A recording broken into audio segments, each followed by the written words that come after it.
Hello friends, આજે હું તમારી સાથે શેર કરું છું એક મજેદાર ઠંડુ અને કલરફુલ ડેઝર્ટ ફ્રૂટ કસ્ટર્ડ. તેના માટે મેં એક કઢાઈમાં અહીંયા 2 લીટર દૂધ લીધેલું છે. આ 2 લીટર દૂધમાંથી 1 વાટકી ઠંડુ દૂધ હું કાઢી અને સાઈડ પર રાખી દઉં છું.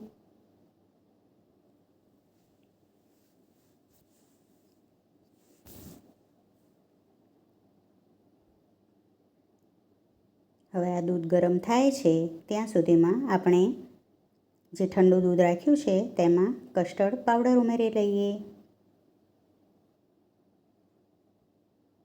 મેં અહીંયા 4 ટેબલ સ્પૂન કસ્ટર્ડ પાવડર ઉમેર્યો છે. મેં અહીંયા વેનીલા ફ્લેવરનો કસ્ટર્ડ પાવડર ઉમેર્યો છે.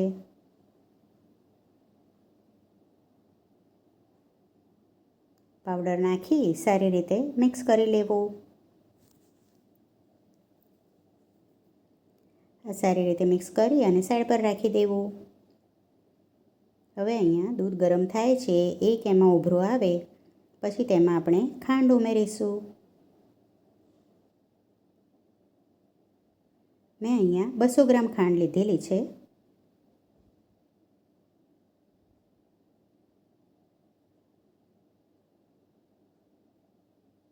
ખાંડ તમે તમારી ચોઈસ ઉપર લઈ શકો છો. 100 ગ્રામ પણ લઈ શકો છો, પણ 200 ગ્રામ લેશો તો વધુ સારું રહેશે, કારણ કે આમાં ફ્રૂટ ઉમેરવાનું છે આપણે માટે.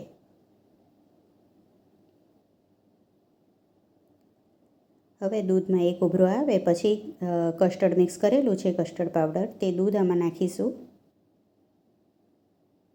અને તેને સારી રીતે મિક્સ કરતા જઈશું. હવે આમાં ચમચો હલાવતા જ રહેવાનું છે, એટલે તે નીચે ચોંટી નહીં જાય. કસ્ટર્ડવાળું દૂધ મિક્સ કરીશું એટલે તરત જ રેડી થઈ જશે. હવે તેને આપણે ઠંડુ કરી લઈશું. એ ઠંડુ થાય પછી તેને આવી રીતે એક ચાળણીમાં કે ગરણીમાં ગાળી લેવું.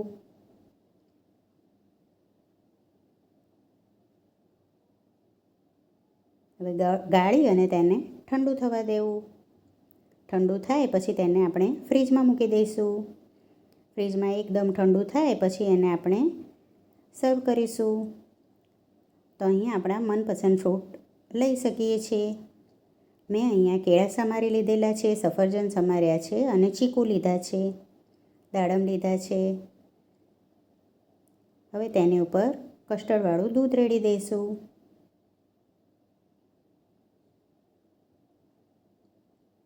એકદમ ઠંડુ અને મજેદાર આ કસ્ટર્ડ કોઈ પણ સિઝનમાં આપણને ભાવે છે.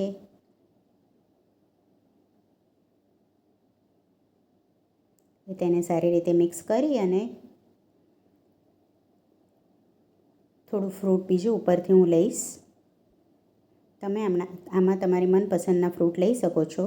આમાં દ્રાક્ષ પણ ઉમેરી શકો છો, પણ ખાટા ફ્રૂટ ના લેવા. હવે અહીંયા મેં થોડી બદામની કતરણ લીધેલી છે, તેનાથી મેં અહીંયા ગાર્નિશ કરી લીધેલું છે. હવે આને પાછું હું ઠંડુ કરીશ. તૈયાર છે ઠંડુ ફ્રૂટ કસ્ટર્ડ. આવજો.